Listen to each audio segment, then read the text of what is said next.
Et salut tout le monde, c'est Max du serveur 11. Et donc aujourd'hui, on se retrouve pour une nouvelle vidéo de Check and Fidget. Donc sur cette vidéo, comme vous pouvez le voir sur le titre de la vidéo, ça sera pour vous présenter le raid numéro 94. Donc ça me semblait assez important de vous le montrer, parce qu'il y a vraiment très peu de guildes à l'échelle de tous les serveurs français qui l'ont réussi. Du coup je me suis dit que ça pouvait vraiment être cool. Surtout que j'ai pas fait de vidéo depuis un petit bout de temps, donc j'en ai fait une il y a peu de temps en fait sur les nouveaux sabliers, parce que depuis peu on a des, enfin pas les nouveaux sabliers, mais tout ce qui est runes, on entre guillemets avance un peu plus vite. Les sabliers, bon, c'est toujours les mêmes, mais il y a aussi un nouveau bouton max que vous avez certainement fait attention. Donc j'ai fait une vidéo très courte d'une ou deux minutes où je teste les deux. Donc les nouveaux bâtiments qui vont un peu plus vite, plus ce bouton. Mais sinon, j'avais pas refait de vidéo depuis, en fait, tout simplement ma dernière vidéo des objectifs pour 2020. Mais sinon, voilà, ça fait depuis début janvier que j'avais pas fait de vidéo. Du coup, je me suis dit, ça peut être cool de revenir en force avec un raid assez costaud. D'ailleurs, en parlant d'objectifs, bon, je vais pas les rechanger parce que je m'en doutais qu'il y aurait une mise à jour. Mais grâce au nouveau calendrier que l'on a eu depuis deux semaines, je dirais à peu près, vous vous en doutez, bon, les objectifs seront certainement facilement atteints. Mais voilà, donc ça fait toujours plaisir. Sinon, voilà, donc je me suis dit que ça pouvait être cool de montrer ce raid. Donc pourquoi celui-là en fait? Parce que j'ai regardé sur tous les serveurs français. Il n'y a que 8 guildes qui ont réussi à le passer. Bon, après, j'ai pas regardé tous, je les ai tous regardés sauf le 8 et le 12. Mais il y a quand même peu de chances que sur le serveur 12 et sur le serveur 8, une guilde a réussi à passer ce raid. Peut-être le serveur 8, si vous êtes sur le serveur 8, n'hésitez pas à le dire. C'est tout à fait possible. Mais j'en ai conclu que non. Donc voilà, du coup, en tout, sur tous les serveurs sauf le 8 et le 12, il y a 8 guildes qui l'ont passé. Et j'ai envie de préciser, parmi ces 8 guildes, il y en a tout de même 5 qui l'ont passé sur les serveurs 1 et 2. Donc c'est vraiment les serveurs les plus anciens, les plus, on va dire les plus mythiques, ceux qui sont encore à peu près actifs, enfin même on peut dire qu'ils sont actifs d'ailleurs, avec vraiment des vieux persos, des vieilles guildes qui ont 10 ans d'existence, notamment justement les Chimera du S1FR, je sais qu'elle a 10 ans, c'est un peu entre guillemets la guilde mère de celle-là, le Chimera S11. On y retrouve beaucoup de personnages qui sont les mêmes, notamment le chef, Clarius, ou la célèbre Catibri aussi. Voilà. Du coup, il n'y a que 8 guildes qui l'ont passé.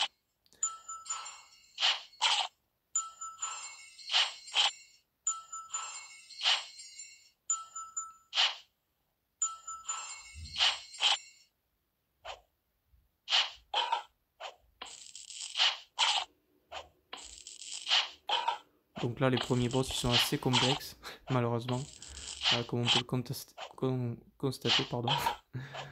Mais après, bon, vous allez voir, ça va un peu plus vite.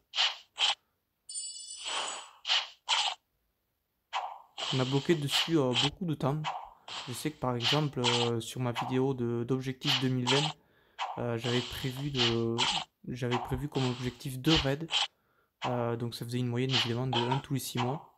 Donc je suis quand même assez agréablement surpris qu'il soit passé au mois de mars. Ça fait du coup que 3 mois.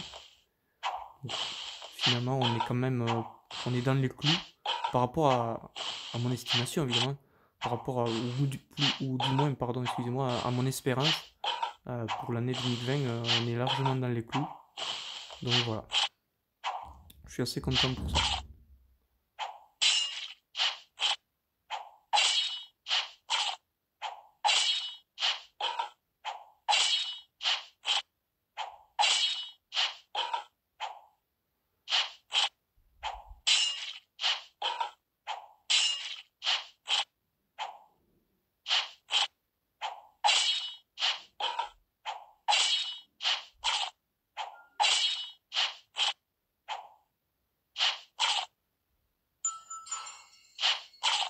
Donc là on commence à se rapprocher avec des personnages niveau 400.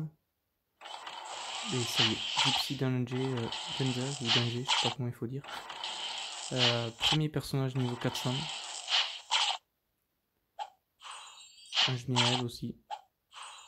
400 tout pile.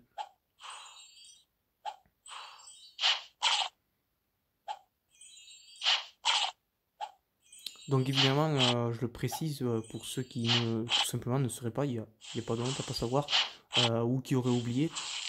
Donc pour les raids évidemment à partir du 51e jusqu'au 100, en fait c'est exactement les mêmes pour que les 50 premiers, c'est exactement les mêmes. Par exemple le 51 c'est exactement le même que le 1, et ainsi de suite, 52 qui est le même que le 2, 53 qui est le même que le 3, bon, jusqu'à le 5e qui est exactement le même que le 50e. Je sais pas si c'est ultra clair ce que j'ai dit. Sauf que la seule chose qui différencie, c'est que nous, on a juste 10% de notre potentiel. Donc c'est peut-être pour ça, si par exemple vous jouez sur le jeu depuis pas longtemps, je sais pas si ça fait peut-être un jour ou 10 ans que vous jouez, admettons que vous connaissez depuis pas longtemps, vous pouvez trouver ça bizarre, par exemple, que là on commence à avoir des zéros ou des personnages, comme vous voulez, bon c'est pareil, qui dépassent largement le niveau 400 et qui ont, comme Phoenix par exemple, à peine 9 millions de vie alors que c'est un guerrier et que c'est quand même son point fort, c'est la vie. C'est que tout simplement à partir du 51e ils ont dit on va mettre que 10% de performance sur les personnages pour que ça soit plus compliqué et sinon les raids seront exactement les mêmes. Voilà. Et donc là j'ai parlé de la vie du coup pour tout à l'heure, comme pour Phoenix tout à l'heure, mais il y a évidemment tout ce qui est stats principales, donc force, habileté, stats principales et secondaires évidemment, force, habileté, intelligence, endurance. Donc là comme vous pouvez voir Lexor, pardon d'avoir écorché ton prénom, désolé, niveau 408 il a que 3000 de force, alors qu'il est normalement censé en avoir 31 000. Par contre, il y a juste la chance. Alors au début aussi, elle était impactée par cette histoire de 10%.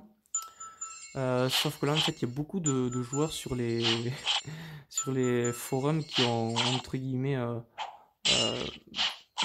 peu crié que ça allait pas. Et ça peut se comprendre parce qu'en fait, la chance réduite à seulement 10% de notre potentiel, ça faisait quasiment une probabilité infime de mettre des coups critiques. Donc déjà que les raids étaient assez compliqués, si en plus la chance de mettre un coup critique elle est proche du zéro, ça venait vraiment trop dur.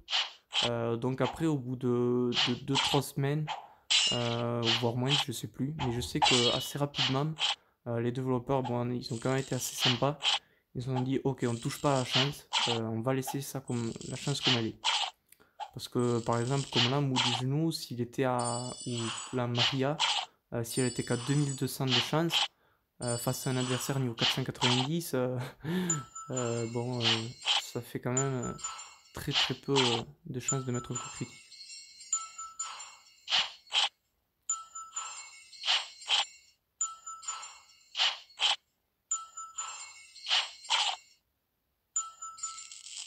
Cadmion niveau 51. 451, je crois que j'ai dit 51, je me rappelle déjà plus. Si j'ai dit 51, vraiment je m'excuse, Cadmium. Mais oui, 451, pardon. Donc Claudius, 465. Donc là, on commence vraiment à se rapprocher des tout derniers joueurs. Et on va pas tarder à se rapprocher du coup du boss final aussi d'ailleurs. Voilà, donc ça faisait vraiment je sais plus si j'ai dit, mais ça faisait vraiment très longtemps qu'on n'avait pas passé de raid. Donc je suis vraiment très content d'avoir passé ce raid. Que la guilde ait passé ce raid d'ailleurs, pardon.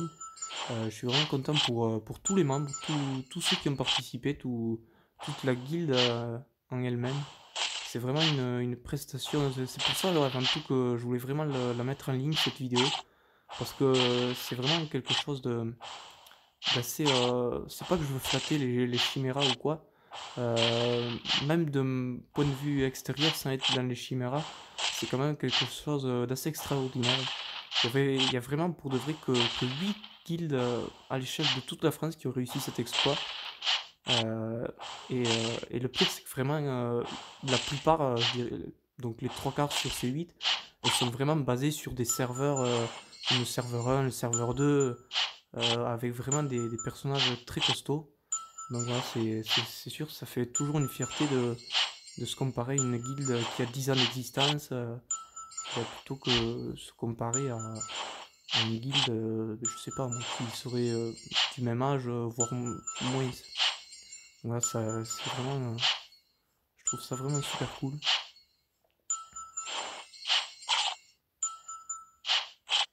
Donc Larius, voilà, qui est donc le chef des chiméras du S11, mais aussi du coup le chef des chiméras du S1 FR.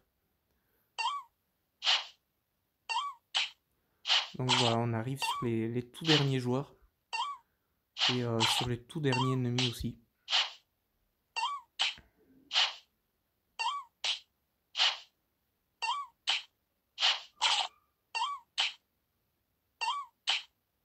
Kesu qui fait un joli coup critique, j'avais pas fait gaffe. Du coup, ça me permet, en faisant cette vidéo, de moi aussi regarder plus ou moins ce combat en détail.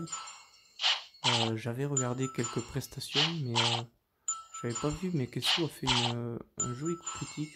Waouh, et Donis aussi d'ailleurs. Il nous a fait un coup de malade là, j'avais même pas fait gaffe.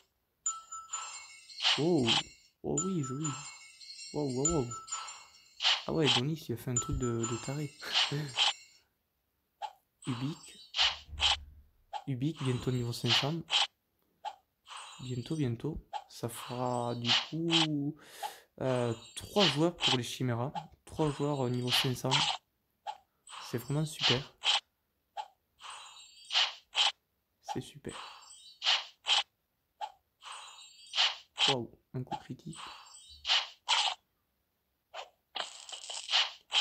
Et donc là on arrive sur la fin du raid quasiment. D'ailleurs un raid ça dure combien de temps? Ça dure approximativement 10 minutes. Avant je sais que j'avais le temps qui défilait. Pour ceux qui, je sais pas si vous me suivez depuis longtemps ou quoi, enfin suivez entre guillemets, mais je sais qu'avant j'avais le temps qui défilait sur le côté droit, pour ceux qui s'en rappellent. Maintenant je l'ai plus, mais je dirais que ça fait bien tasser 10 minutes, un quart d'heure. Donc c'est assez long, mais bon, c'est toujours sympathique à regarder un raid quand on a 5 minutes ou 10. Même si là pour le coup, bon, on est d'accord, le boss il est quand même visuellement assez dégueulasse à regarder, je vous l'accorde. Donc ça sera aussi du coup une fierté de ne plus avoir à regarder ce boss, maintenant qu'il est définitivement KO. Visuellement on sera un peu soulagé de cette souffrance visuelle. Du coup c'est assez cool aussi d'avoir battu pour ça. Lucie la Chipi niveau 490. 742 millions de vies. C'est cool ça. Niveau 490 avec 742 millions de vies. Ouais.